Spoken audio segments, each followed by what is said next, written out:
Si en este instante, digamos, de la nada, al cuerpo humano se le acabara por completo el sodio, las consecuencias serían, pues, inmediatas y catastróficas. Sí, totalmente catastróficas. O sea, los músculos simplemente se paralizarían, los nervios perderían por completo esta capacidad de comunicarse con el cerebro. Ajá, en cuestión de horas el sistema entero colapsaría. Exacto. Y por eso hoy vamos a hacer un análisis a fondo sobre una tecnología de supervivencia que es tan vital, tan absolutamente indispensable para nuestra biología, que el Imperio Romano la usaba para pagarle a sus tropas. Fíjate, y en el desierto del Sahara se intercambiaba peso por oro puro. ¡Una locura! Y hablamos de algo que casi todos tenemos en la mesa del comedor en este preciso instante, un simple polvillo blanco. Hoy vamos a hablar de la sal. Lo verdaderamente fascinante aquí es cómo una sustancia que hoy consideramos, pues ordinaria, ¿no? E incluso muy barata, fue en realidad el gran motor que impulsó a la civilización. Claro. Revisando las notas y las fuentes de la investigación de hoy, la premisa central es desentrañar por qué la sal valía su peso en oro. Y ojo, no es una exageración literaria. No, para nada. La sal no es un lujo estético, no se inventó para darle mejor sabor a la comida. Literalmente funcionó como la primera máquina del tiempo de la humanidad. Es un concepto brutal, la primera máquina del tiempo. Y para entender cómo, o sea, cómo un salero construyó el mundo moderno, las fuentes de este análisis nos piden hacer una especie de crónica cronológica. Sí, tenemos que irnos al principio de todo. Exacto. Hay que viajar al momento exacto en que la humanidad dejó de huir del hambre desesperadamente. Hablamos de la prehistoria, de la revolución neolítica y de ese paso tan crítico hacia el sedentarismo. Es que, a ver, ese es el gran punto de inflexión de nuestra especie. Antes de volvernos sedentarios, pues éramos cazadores y recolectores nómadas. Andábamos de un lado a otro. Ajá. Y en esa época obteníamos el sodio que nuestros cuerpos necesitaban para funcionar de una fuente muy directa, que era la sangre y la carne cruda de los animales que cazábamos. Órale. Esa carne fresca ya contenía por sí sola el nivel exacto de sodio necesario para mantener nuestro sistema nervioso operando sin ningún problema. Claro, o sea, digamos que la biología del animal ya se encargaba de balancear la dieta por nosotros. No había ninguna necesidad de andar buscando sal extra en la naturaleza. Exactamente. Pero luego, pues todo cambia con la invención de la agricultura. Nos asentamos. Sí, nos asentamos, empezamos a domesticar animales y sobre todo a cultivar cereales, legumbres y vegetales, pero ya de forma masiva. Y de pronto, la dieta humana sufre un cambio radical. Se vuelve mayoritariamente vegetal. Y el problema ahí es que las plantas terrestres son sumamente pobres en sodio. Sumamente pobres. Así que ahí surge una primera crisis fisiológica, ¿no? Sí. Pero la agricultura también trae consigo un fenómeno que nunca habíamos experimentado como especie a gran escala, y es el excedente. El famoso excedente alimentario. Hay que imaginar esto porque está muy cañón. Por primera vez en la historia humana, tras una buena cosecha de otoño o, no sé, el sacrificio de ganado mayor antes del invierno, una aldea tenía más comida de la que físicamente podía consumir en un solo día. O en una sola semana. Exacto. Y pasamos de vivir al día, con esa angustia de la casa diaria, a tener la despensa llena. Pero ahí entra el gran enemigo natural de la comida. La putrefacción. La putrefacción, claro. Tienes mucha comida, lograste un excedente calórico increíble, pero tienes un reloj biológico corriendo en tu contra a toda velocidad. Las bacterias comienzan a devorar ese excedente antes de que llegue el invierno. A ver, vamos a desmenuzar esto un poco, porque el salto tecnológico aquí es clave. ¿Cómo resolvieron ese problema biológico gigantesco? Porque, obvio, no había refrigeradores en el Neolítico. 0 refrigeradores. Y la respuesta, según la investigación, fue el descubrimiento empírico de un proceso físico que hoy la ciencia conoce como ósmosis. Así es. Y la ósmosis es física pura. Y es un mecanismo muy elegante. La sal hace algo maravilloso en los alimentos. O sea, reduce drásticamente lo que en ciencia alimentaria llamamos la actividad del agua. A ver, explícanos eso de la actividad del agua. Verás, los microorganismos, como las bacterias que causan que un trozo de carne se pudra, necesitan agua libre para sobrevivir, para moverse y, pues, para reproducirse.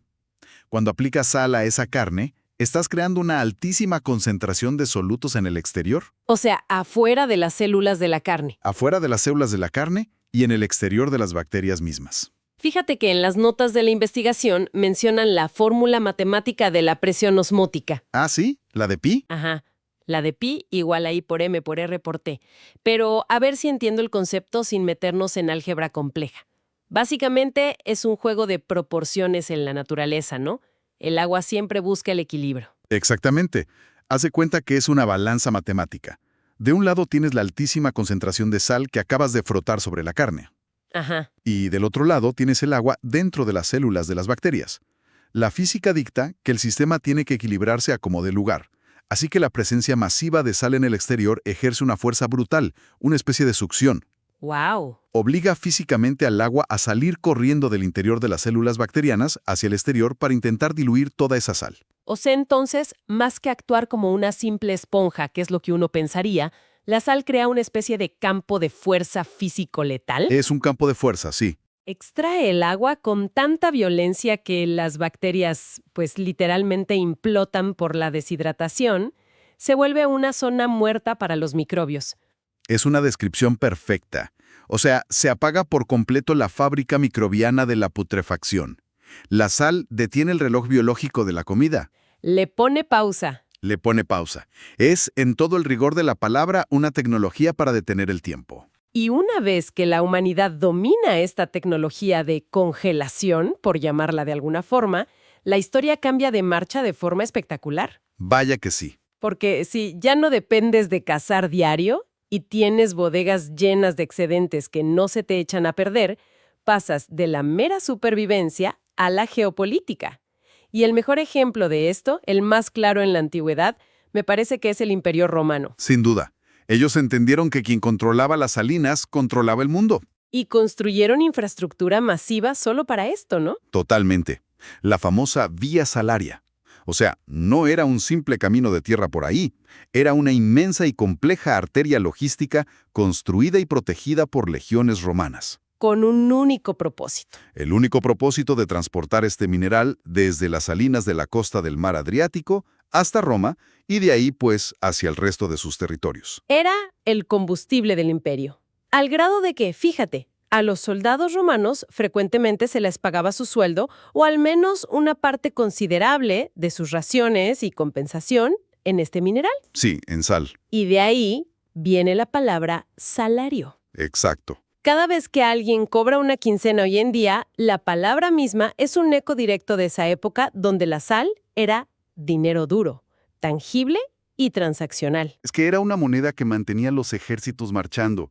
Y para entender cómo funcionaba la logística militar romana con la sal, hay que mirar este producto que es el garum. Ah, el famosísimo garum. Sí, La salsa de pescado fermentada de la antigüedad. Leyendo en las fuentes cómo se preparaba, suena bastante intenso. suena un poco asqueroso para nuestros estándares, la verdad. Sí, sí. Tomaban vísceras de pescado, las mezclaban con cantidades masivas de sal y las dejaban expuestas al sol del Mediterráneo durante semanas. Ajá, Y las enzimas del pescado descomponían la carne, pero la sal mataba las bacterias de la putrefacción por la ósmosis que ya explicamos. exactamente. El resultado era un líquido súper espeso, muy rico en proteínas y aminoácidos. Básicamente, o sea, era la catsup de la antigüedad, ¿no? Ándale, la catsup antigua. Pero con una función militar muy estratégica. Es una excelente analogía porque funcionaba exactamente como las raciones militares modernas, los famosos MREs de hoy en día. Claro, la comida de los soldados. Imagina tener miles de soldados estacionados en los confines del imperio, no sé, en los bosques súper fríos de Britania o en el norte de África. El pescado fresco jamás iba a sobrevivir un viaje en carreta de semanas desde la costa. No, bueno, se pudriría a los 3 días. Sería tóxico. Pero el garum, al estar absolutamente saturado de sal, era un producto biológicamente estable. Nunca se echaba a perder. Nunca. Esa altísima presión osmótica permitía a Roma proyectar su poder logístico, transportando la energía, los nutrientes esenciales y también la moral de un buen sabor a miles de kilómetros de distancia. Sin esa tecnología de conservación, las líneas de suministro de las legiones habrían colapsado por completo. se morían de hambre. Fíjate que esa idea de la sal como moneda de supervivencia extrema Ujú. me lleva a otro punto de la investigación que resulta de verdad alucinante. A ver, Si nos movemos hacia el continente africano, a las rutas comerciales transsaharianas, vemos caravanas intercambiando sal peso por oro.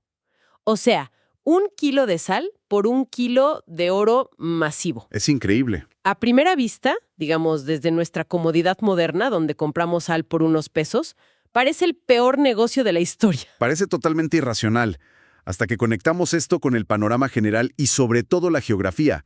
Hay que pensar en la naturaleza del oro frente a la sal en ese contexto tan específico. Claro, el entorno lo cambia todo. El oro amarillo es hermoso, brilla, no se oxida, es maravillosamente maleable y representa, pues, riqueza estética, ¿no? Pero en medio de las implacables rutas del desierto del Sáhara, donde el calor supera fácilmente los 50 grados, el oro es inútil para la biología humana.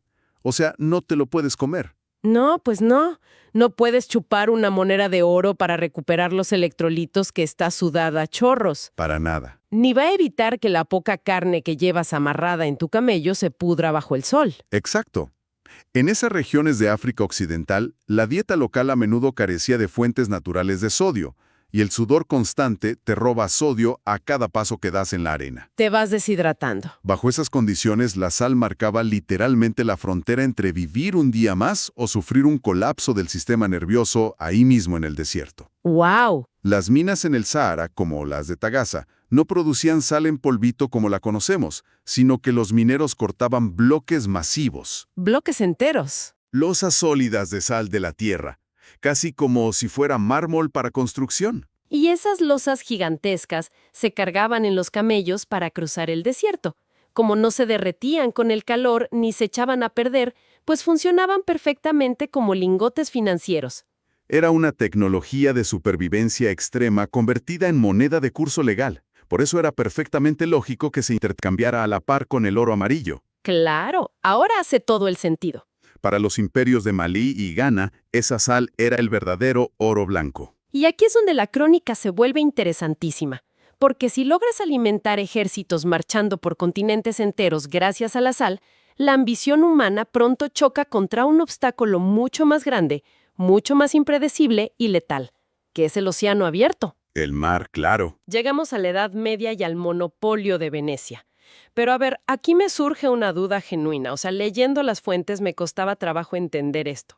Entiendo que la sal era valiosísima en tierra firme, en el desierto, pero Ajá. el mar está literalmente hecho de agua salada, cubre la mayor parte del planeta. ¿Cómo es que un imperio comercial como Venecia logra crear un monopolio sobre algo que llega con las olas a cualquier playa de Europa? No entiendo. Es una pregunta clave, y de hecho revela el genio económico que tenían los venecianos. Sí, el mar tiene sal, obvio, Sí, pero extraerla en cantidades industriales, o sea, suficientes para alimentar naciones enteras para el invierno, es un reto logístico y geográfico monumental. no es nada más agarrar agua. No basta con poner una cubeta de agua de mar al sol y ya. Necesitas salinas de evaporación gigantescas que requieren lagunas costeras muy llanas, muchísimo sol, vientos constantes y bajísimas precipitaciones. O sea, un clima muy específico. Exacto, porque si llueve una sola tarde, arruina semanas de evaporación. O por ejemplo, en el norte de Europa, donde no hay tanto sol, necesitabas quemar bosques enteros de madera para hervir el agua de mar en calderos. Lo cual me imagino que era carísimo. Carísimo e insostenible. Ah, o sea que la producción a gran escala no era nada sencilla ni barata. Era intensiva en infraestructura. Exactamente. Lo que hizo Venecia no fue solo producir sal, se convirtieron en el intermediario absoluto. Los dueños del negocio. Financiaban salinas en otros reinos adelantando capital, y a cambio exigían la exclusividad de compra. Compraban toda la sal del Mediterráneo a precios fijos, y luego usaban su inmensa, intimidante armada naval para asegurarse de que nadie más pudiera transportarla. ¡Wow! Una mafia casi. Sí, una ciudad rival intentaba comerciar sal por su cuenta, los barcos venecianos bloqueaban sus puertos o literal, destruían sus salinas a cañonazos. ¡Qué locura! O sea, controlaban el grifo del oro blanco a través del poderío naval y financiero. Sí, monopolio total. Construyeron una red de rutas comerciales, un mapa de la sal, que dictaba quién en Europa podía conservar su comida para el duro invierno y quién se moría de hambre. Y ese monopolio comercial acumuló el capital que, a fin de cuentas, financió el Renacimiento veneciano. Todo ese arte y arquitectura viene de ahí.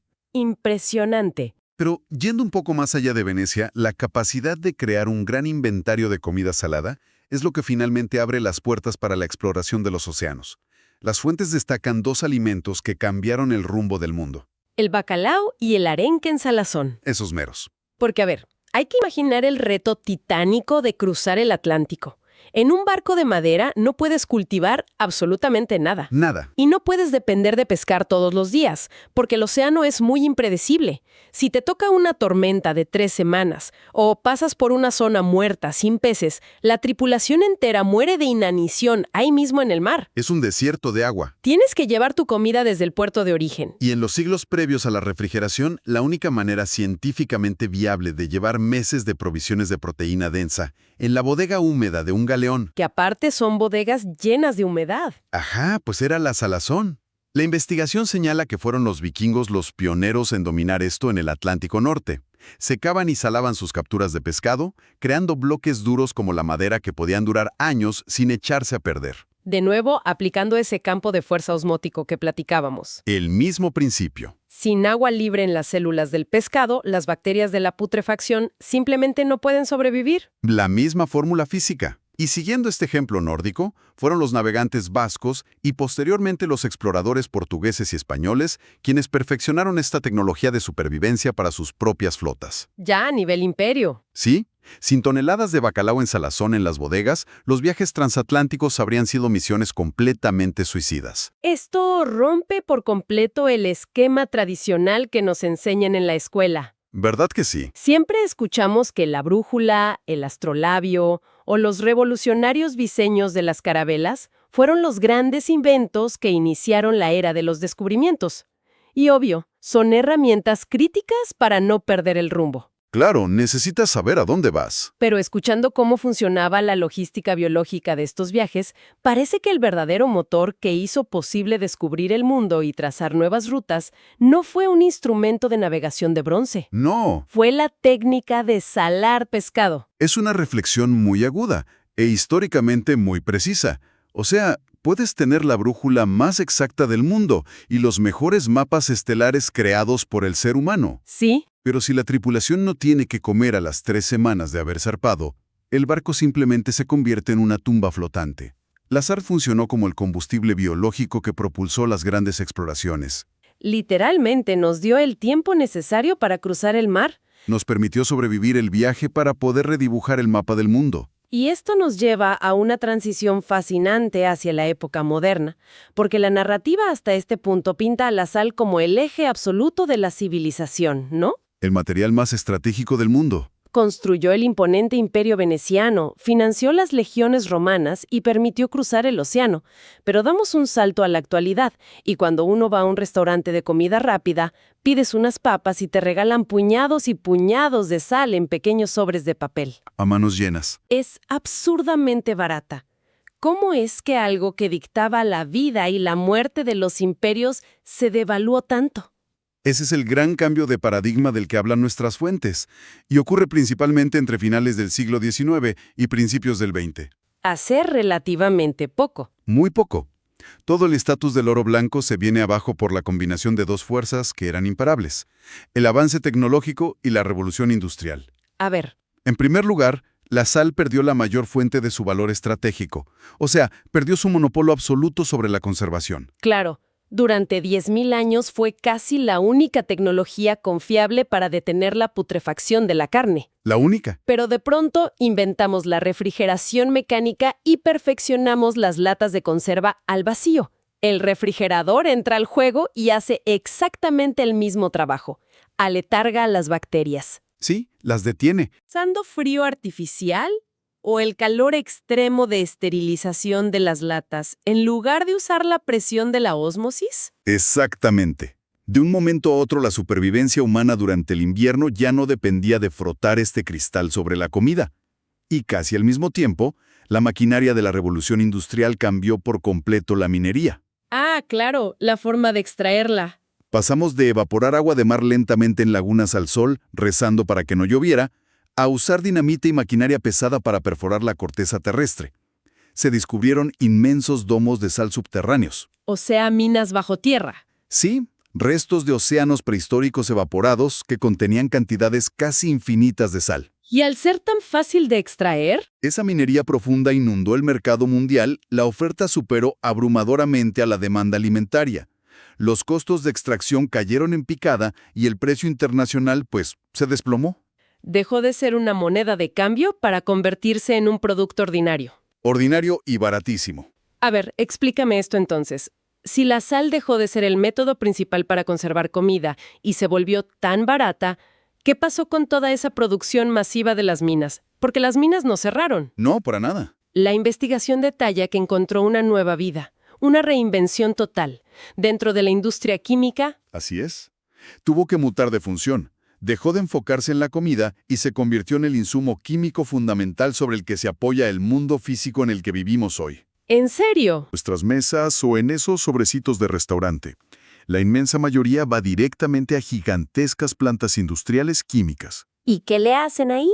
a través de un proceso llamado electrólisis, donde, digamos, se pasa una fuerte corriente eléctrica por una solución de agua y sal, las fábricas logran romper las moléculas de cloruro de sodio. La separan. Exacto. Separan sus componentes básicos, el cloro por un lado y el sodio por el otro. Y esos dos elementos por separado son las materias primas para fabricar prácticamente todo, ¿no? Todo es un componente químico insustituible. Ese cloro y ese sodio se utilizan para la fabricación masiva de vidrio, por ejemplo, para las ventanas de los rascacielos. ¡Wow! Se usan para producir cloro desinfectante, para blanquear el papel, para fabricar plásticos como el PVC de nuestras tuberías y en la producción de jabones y detergentes. O sea que está en todas partes. La civilización industrial moderna, la ropa teñida que usamos, los edificios en los que vivimos, todo depende silenciosamente de ese colosal suministro industrial de sal separada por electricidad. Me encanta cómo evoluciona la historia. O sea, pensándolo bien, es como una legendaria estrella de cine que durante décadas fue el centro de atención absoluto, el rostro en todas las portadas, La protagonista. la protagonista, pero que al envejecer dejó de salir a cuadro para convertirse en un poderoso productor de Hollywood detrás de cámaras. Ajá. Ya no es la protagonista indiscutible que vemos salvando vidas en pantalla, pero es el que pone el dinero y sostiene toda la maquinaria de la industria operando tras bambalinas. Es una analogía sumamente atinada. Perdió el protagonismo dramático de salvar civilizaciones en el desierto o en alta mar, y su rol se volvió invisible para el ciudadano común. Totalmente invisible. Pero estructuralmente sigue siendo un pilar indispensable de nuestra sociedad. Simplemente cambió de sector. ¡Qué viaje tan espectacular ofrece esta investigación, de verdad! Empezamos en las llanuras del Neolítico intentando que la carne no se pudriera y terminamos inmersos en los enormes procesos químicos que fabrican el vidrio y el plástico del siglo XXI. Es una trayectoria increíble. Para cerrar este análisis a fondo, creo que hay una lección muy tangible que podemos llevarnos. La próxima vez que alguien vaya a una pizzería y pida una rebanada con anchoas o corte un trozo de jamón serrano curado, o incluso cuando uno muerda un pepinillo crujiente, vale la pena hacer una pequeña pausa. Definitivamente. Hay mucha, pero mucha historia en esos sabores. Porque no se trata solo de saborear un platillo rico. Al percibir esa intensidad en el paladar, estamos experimentando directamente la misma tecnología física que tiene 10.000 años de antigüedad. Tal cual. Ese sabor salado es la prueba tangible de la herramienta exacta que permitió a nuestra especie dejar de correr detrás de los animales todos los días para poder asentarnos, asegurar los inviernos y construir las bases de la civilización tal y como la conocemos. Es una forma muy elocuente de aterrizar la historia. Y basándome en todo este recorrido evolutivo que acabamos de hacer, me gustaría dejar sobre la mesa una última reflexión. A ver, adelante. Una idea que, la verdad, resulta bastante inquietante si la analizamos a profundidad. Uy, a ver, dinos. A lo largo del último siglo, la humanidad moderna le arrebató a la sal su trabajo vital de conservar nuestra comida. Y decidió, digamos, como sociedad global, entregarle esa inmensa responsabilidad de supervivencia a los refrigeradores eléctricos. Literalmente tercerizamos nuestra seguridad alimentaria a la tecnología moderna. ¿Sí? Confiamos a ciegas en que el enchufe de la pared siempre va a tener corriente. ¿Siempre va a haber luz? Exactamente. Entonces, la gran pregunta es, ¿qué tan frágil es realmente el sistema que sostiene a nuestras ciudades frente a la posibilidad de un apagón masivo y prolongado? ¡Wow! ¡Qué fuerte! Si la red eléctrica moderna sufriera un colapso sistémico a gran escala, volveríamos a la misma vulnerabilidad desesperada de nuestros ancestros nómadas en cuestión de poquísimos días. Claro, o sea, todo ese excedente moderno del que dependemos, los miles de toneladas de carne y lácteos en los supermercados de metrópolis enteras, pues comenzarían a pudrirse al mismo tiempo sin el frío artificial. Todo se echaría a perder. No habría cómo detenerlo. El implacable reloj de la putrefacción volvería a correr sin obstáculos. Lo que nos lleva a concluir que a pesar de todos nuestros avances deslumbrantes, nuestros microchips y nuestra inteligencia artificial, Sí. quizás en el fondo seguimos estando a solo un gran corte de luz de distancia de necesitar desesperadamente el milenario poder del oro blanco una vez más, simplemente para no desaparecer del mapa. Te deja absolutamente helado pensarlo desde esa perspectiva. Es darnos cuenta de que la primera gran máquina del tiempo de la humanidad sigue siendo la red de seguridad final, solo que ahora mismo está guardada en pequeños sobres de papel en los restaurantes mientras esperamos que no se vaya la luz. Así es. ¡Qué forma tan contundente de cerrar! Ha sido fascinante desmenuzar esta historia y conectar puntos que parecían tan distantes. Totalmente de acuerdo. Es el recordatorio perfecto de que, en la historia de la ciencia y la humanidad, los saltos más espectaculares suelen esconderse a plena vista. En las cosas que damos por sentadas todos los días.